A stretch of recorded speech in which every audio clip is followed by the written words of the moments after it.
नमस्कार दोस्तों, जैसा कि आप सभी ने इसका 7वीं का गणित जो पेपर कल होने वाला है, इसका मैंने भाग 1 डाला था अभी कुछ देर पहले, तो आप लोगों ने वो देख लिया होगा। अब मैं ये भाग 2 डालने जा रहा हूँ, तो इसमें मैं आप लोगों को 11 से 22 तक के पूरे प्रश्न बताऊंगा। कहाँ से? 11 से लेकर 22 तक के पूरे प्रश्न बताऊंगा। और जो मेरी पहली भाग है, भाग 1 जो मैंने डाला था, उसमें मैंने 1 से लेकर 10 तक के सारे प्रश्न बताए थे। तो अब इस वाली वीडियो में मैं 11 से बताऊंगा, और उस वाली वीडियो में भाग 1 में मैंने पूरी जानकारी दे दी थी कि अब आपको क्या क्या करना है। तो इसमें मैं ज़्यादा टाइम वेस्ट ना करते हुए सीधे प्रश्न की ओर चलता हूँ। और चलिए अपन देखते हैं, हम देखते हैं कि 11वें प्रश्न में क्या दिया गया है। तो देखिए, सबसे पहले बच्चों 11वें प्रश्न में पूछा गया है। 11वें प्रश्न से आप लोगों को एक चीज़ याद रखनी है, ये सारे प्रश्न 3-3 अंक के होने वाले हैं। और जो 1 से 10 तक के प्रश्न थे, वो सभी प्रश्न कितने अंक के थे? 1-1 नंबर के थे। और ये सब कितने अंक के होंगे? आपके 3-3 अंक के होने जा रहे हैं। तो इनको अच्छे से पढ़ना, थोड़ी सी लेंथी क्वेश्चंस रहेंगे, अच्छे क्वेश्चंस रहेंगे। ठीक है, इनको अच्छे से याद करके जाना। आप लोग 1-2 बार इनको सॉल्व करोगे, आप लोगों से बन जाएगा। और मैं आप लोगों को इसको समझाता भी चलूँगा, जिससे आप लोग एकदम याद करने में आप लोगों को परेशानी ना जाए। तो देखिए, सबसे पहले अपन को 11वां प्रश्न दिया गया है। एक पेटी में 325 पुस्तकें आती हैं, तो ऐसी 52 पेटियों में कुल कितनी पुस्तकें आएँगी? मतलब इसमें क्या बताना है अपन को, जैसे माना कि एक पेटी में 325 पुस्तकें आती हैं, तो अपन लोग तो 52 पेटियों में कितनी आएंगी? 325 गुणित 52 आ जाएंगी। तो इसका उत्तर क्या आ जाएगा? इसका अपन लोग गुणा करेंगे। जब 325 का 52 में गुणा करेंगे तो 16,900 पुस्तकें आएंगी। कितनी आएंगी? 16,900 पुस्तकें आएंगी। देखिए, मैंने यहाँ पर ये गुणा कर भी बता दिया है आपको कि गुणा कैसे करना है। तो आप यहाँ पर वीडियो को पॉज कर देख सकते हैं कि गुणा कैसे करना है। और गुणा तो आप लोगों से बनता ही होगा। ठीक है, उसके बाद देखिए, 12वां प्रश्न देखते हैं। अभाज्य गुणनखंड द्वारा 12 और 18 का लघुत्तम समापवर्त।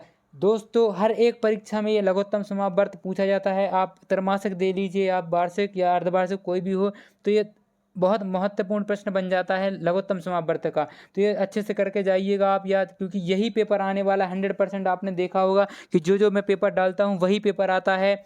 विज्ञान का मैंने डाला था तो वही पेपर आया, अंग्रेजी का वही पेपर आया है। और ये वाला भी पेपर कल आपको यही देखने मिलेगा, यही सेम टू सेम प्रश्न आएंगे आपके। इसलिए आप इन प्रश्नों को अच्छे से रट के जाइए, अच्छे से 1-2 बार अपनी पुस्तक में, जो भी आपकी कॉपी वगैरह है, उसमें 1-2 बार लिख कर देखिए, तो आप लोगों को अच्छे से याद हो जाएंगे। और दोस्तों, अच्छे से वीडियो को लाइक करिए, जिससे ज़्यादा से ज़्यादा लोग उसको देख पाएँ। चलिए बच्चों, अगर आपको पसंद आए तो वीडियो को लाइक ज़रूर करिएगा। चलिए देखते 12वां प्रश्न देखते हैं। 12वां प्रश्न इसमें लघुत्तम समापवर्तक का था। तो अपन को सबसे पहले 12 का लघुत्तम समापवर्तक निकालना। तो 12 का लघुत्तम समापवर्तक निकालने के लिए आपको सबसे पहले 12, 2 इधर लिखेंगे तो 2 6 12 आ जाएगा, फिर 2 3 6 आ जाएगा, फिर 3 का 1 हो जाएगा, 3 एकम 3 हो जाएगा। तो 12 का क्या बना अपन का? 2 2 और 3। उसके बाद देखिए, बार अपन लोग 18 का लघुत्तम निकालते हैं। तो 18 का लघुत्तम निकालने के लिए अपन लोग 18 लिखेंगे और ऐसा ही कॉलम बना लेंगे।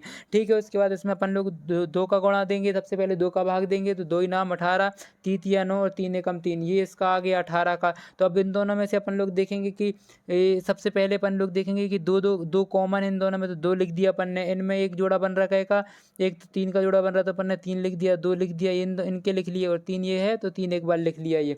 तो इनका गुणा करेंगे तो अपन लोगों को 36 आंसर आ जाएगा। तो अपन से पूछा गया था कि 12 और 18 का लघुत्तम कितना होगा, तो इसका आंसर कितना हो जाएगा? 36 हो जाएगा। दोस्तों, ये 3 नंबर का क्वेश्चन है, इसलिए आपको ये 36 पर लिख के नहीं आना है। आपको ये पूरी विधि, ये पूरा हल करना पड़ेगा। इतनी ही जगह मिलेगी आपको इस परीक्षा में, और आपको ये पूरा हल करना पड़ेगा। तो देखिए, 13वां प्रश्न देखते हैं। 13वां प्रश्न पूछा गया है, एक वृत्त खींचिए। वृत्त मतलब होता है ये गोला। ये आपको एक गोला बना देना है ऐसा, इस प्रकार। और आपको क्या बताना है कि निम्नलिखित भागों में अंकित करना है कि वृत्त की केंद्र क्या है। आपको बताना है कि वृत्त का केंद्र क्या है। तो आप यहाँ देख सकते हैं कि ये ओ है, जो ओ से मैंने ये बताया है, ये ओ, ये क्या है? ओ का केंद्र है। उसके बाद मैंने ये बताया है ओ से लेकर ए तक की दूरी क्या है? ओ से लेकर ए तक की दूरी त्रिज्या है, जो कि दूसरे प्रश्न में पूछा गया था।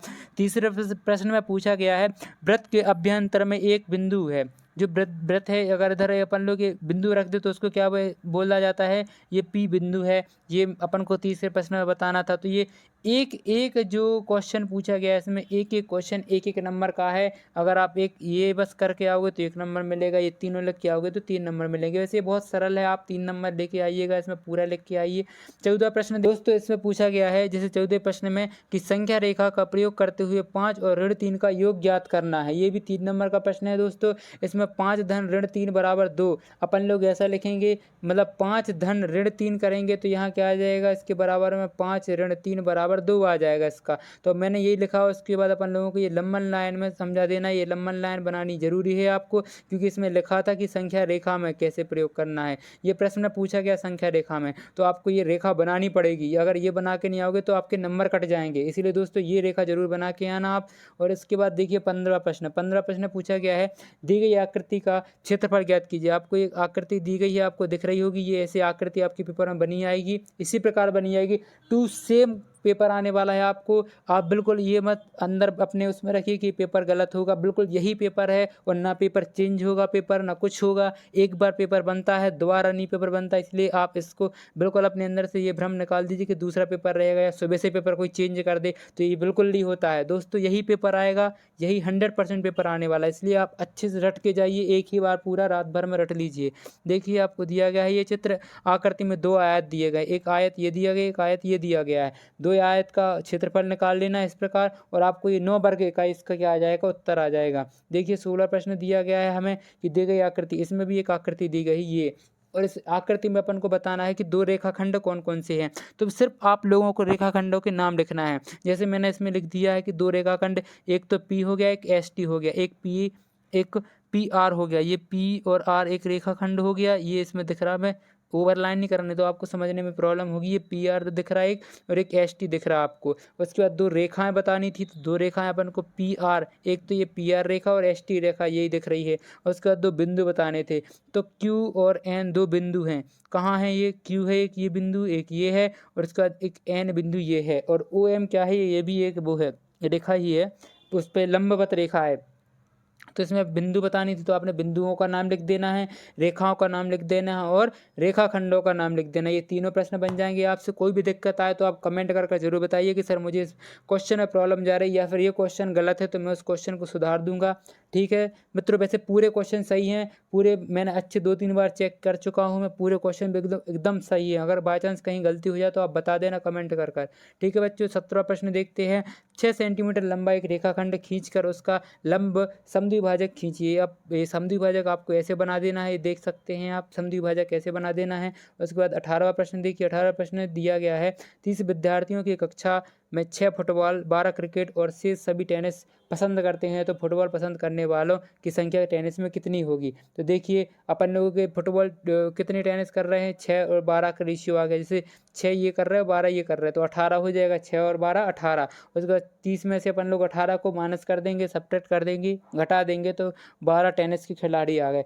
6 और 12 का अपन लोगों का अनुपात बन गया। इसमें अनुपात अपन का 6 और 12 का बना, तो काट लेंगे अपन इनको, 6 एकम 6, 6 दूनी 12, तो 1/2 आ जाएगा इसका उत्तर, है ना। मतलब 1:2 का अपन क्या बना। इसमें यही पूछा गया था कि टेनिस पसंद करने वालों का अनुपात ज्ञात करना है, तो इनका अनुपात 1:2 आ गया। ठीक है बच्चों, उसके बाद देखिए 19वां प्रश्न। 19वां प्रश्न पूछा गया, यदि पिछले 3 दिनों में 276 मिलीमीटर वर्षा होती है तो एक सप्ताह 7 दिन में कितनी वर्षा होगी। यह मानते हुए वर्षा उसी गति में से हो रही है। तो आपको बताना था इसमें कि वर्षा उसी गति में हो रही है तो कितनी वर्षा होगी। तो आपको वर्षा बतानी है कितनी मिलीमीटर वर्षा होगी। तो जैसे 3 दिन में 276 वर्षा हो रही है, तो 7 दिन में कितनी होगी, 276 गुणित, ये आपको इतना तो पता है कि 276/3 आ जाएगा, गुणित ये 7 आ जाएगा इसका, ये 7 आ गया। उसके बाद 92 गुणित 7 कर देंगे तो 194 आपका मिलीमीटर वर्षा होगी, ये आपका उत्तर आ जाएगा। उसके बाद देखिए 20वां प्रश्न। 20वां प्रश्न इसमें पूछा गया है, अजय का घर उसके स्कूल से 9/10 किलोमीटर दूर है। वह कुछ दूरी पैदल चलता है, फिर 1/2 किलोमीटर की दूरी बस से द्वारा तय करता है, तो कुल दूरी 9/, ये इसका आंसर है। देख लीजिए, बहुत ज़्यादा लंबी वीडियो हो सकती है ये थोड़ी सी, क्योंकि इसमें बहुत लेंदी क्वेश्चंस थे, तो आप अच्छे से करते जाइए। वीडियो बड़ी होने से क्या होता है, आपको तो पूरे क्वेश्चंस मिल रहे हैं, ये बहुत बड़ी बात है। और कल का पेपर बहुत अच्छा जाना चाहिए। अगर अच्छा जाए बच्चों तो आप लोग कमेंट करके ज़रूर बताइए कि सर बहुत अच्छा पेपर गया है मेरा और यही पेपर आया था। अगर ये पेपर आया तो मुझे कन्फर्म ज़रूर करिए कि पेपर यही आया था। ठीक है बच्चों। उसके बाद देखिए अपना अगला प्रश्न देखते हैं अपन 21वां प्रश्न। 21वां प्रश्न पूछा गया है, ये 5 नंबर का प्रश्न है बच्चों। इसमें 5 नंबर मिलेंगे अगर आप ये वाला क्वेश्चन अच्छे से करके जाओगे। बहुत सरल क्वेश्चन है और 250 मीटर लंबाई दी है आपको, ठीक है, और 175 मीटर लंबाई चौड़ाई दी है किसी आयताकार की। एक आयताकार बगीचा है, इस प्रकार कोई बगीचा होगा, उसमें आपको एक की लंबाई दे दी है 250 और चौड़ाई दे दी है 175 मीटर। और अगर बाढ़ जो बाड़ा लगाते हैं अपन लोग, इसमें बाड़ बीड़ देते हैं चारों तरफ से, है ना। अगर उसमें 12 प्रति मीटर की दर से लागत उसमें लग रही, मतलब 1 मीटर की 12 रुपये लग रहा है। 1 मीटर बाड़ा लगाने के कितने लग रहे हैं, 12 रुपये लग रहे हैं। सबसे पहले अपन लोगों को इसमें क्या करना पड़ेगा, इसका क्षेत्रफल परिमाप निकालनी पड़ेगी। जो आपका गार्डन है जिसमें बाड़ा लगाना है उसकी आपको क्या परिमाप निकालनी पड़ेगी, पूरी चारों तरफ की कितनी उसकी परिमाप है। उसके बाद आप ये आकलन लगाओगे कि उसमें कितने रुपये लगेंगे बाड़ा लगाने में। सबसे पहले अपन क्या करेंगे, इसकी परिमाप निकाल लेंगे। तो मैंने परिमाप निकाल के बताई आपको, ये सूत्र याद होगा कि आयत का परिमाप क्या होता है, 2 गुणित लंबाई धन चौड़ाई। ये इसका क्या होता है, सूत्र होता है परिमाप का। तो ये सूत्र लगा देना है। लंबाई अपन को दी हुई है प्रश्न में और उसके बाद चौड़ाई भी अपन को दी हुई है प्रश्न में, और बस आपको ये गुणा कर देना है और उसके बाद ये हल करके आपका 850 मीटर परिमाप आ जाएगी। उसके बाद आपको ये दिया गया है प्रश्न में, देखिए यहाँ पर कि 1 मीटर में कितने 12 रुपये लग रहे हैं। तो उसके बाद 850 मीटर में कितने रुपये लगेंगे, 200 रुपये लगेंगे, है ना, 10,200 रुपये लगेंगे आपको। इसी प्रकार देखिए बच्चों 22वां प्रश्न देखते हैं। 22वां प्रश्न पूछा गया है, किसी सप्ताह के विभिन्न दिनों में बिजली के बल्ब की बिक्री नीचे दर्शाइए। अगर मान लो कि दो बल्ब है, एक बल्ब मतलब 2 के बराबर है। एक बल्ब, जो एक बल्ब है वो 2 के बराबर दिया गया है यहाँ पर। और आपको बताना है कि जैसे अगर सोमवार में इतने बल्ब की बिजली हुई, इतने इसमें हुई, 3 के इसमें हुई, 4 के इसमें, अलग अलग दी गई है यहाँ पर देख लीजिए। उसके बाद इसमें पूछा गया है, ये 5 प्रश्न पूछे गए, एक प्रश्न 1 नंबर का है, मतलब इसमें ये 5 प्रश्न पूछे गए हैं। इन 5 प्रश्नों के उत्तर देखिए मैंने ये लिख दिए हैं। जैसे पहले प्रश्न का उत्तर है कि शुक्रवार को 14 बल्ब बेचे गए, रविवार को अधिकतम बल्ब बेचे गए, उसमें अलग अलग प्रश्न पूछे गए थे। बुधवार और शनिवार को बेचे गए बल्बों की संख्या समान थी, बुधवार और एवं शनिवार को बेचे गए बल्बों की संख्या न्यूनतम थी। उसके बाद डिब्बों की आवश्यकता होगी क्योंकि 45 बल्ब हैं। कितने बल्ब हैं, 45 बल्ब हैं। इसमें मैं फिर से पढ़ के बता देता हूँ, अगर आप लोगों को लग रहा हो कि राइटिंग अच्छी नहीं है तो मैं फिर से पढ़ के बता देता हूँ। यहाँ लिखा है शुक्रवार को 14 बल्ब बेचे गए, रविवार को अधिकतम बल्ब बेचे गए, बुधवार एवं शनिवार को बेचे गए बल्बों की संख्या समान थी, बुधवार एवं शनिवार को बेचे गए बल्बों की संख्या न्यूनतम थी। 5 डिब्बों की आवश्यकता होगी क्योंकि कुल 45 बल्ब हैं। ठीक है बच्चों, और कोई भी डाउट आए तो आप मुझे कमेंट करके बताइएगा। और वीडियो पसंद आई है तो वीडियो को लाइक अवश्य करिए, और अगर यह पेपर आए तो भी वीडियो लाइक करिए कि यही पेपर आया था। मुझे पता चल जाएगा आपके लाइक से कि यही पेपर आया था। कमेंट कर देना नीचे कि सर यही पेपर आ रहा है जो पेपर मैं डाल रहा हूँ, और अगर यही पेपर आ रहा है तो चैनल को सब्सक्राइब कर लीजिए जिससे आगे के पेपर आपको जल्दी से मिल सकें। थैंक यू, धन्यवाद दोस्तों। मिलते हैं अगली नेक्स्ट वीडियो में। इसी प्रकार अपने दोस्तों के साथ वीडियो को और शेयर करते जाइए। थैंक यू, धन्यवाद।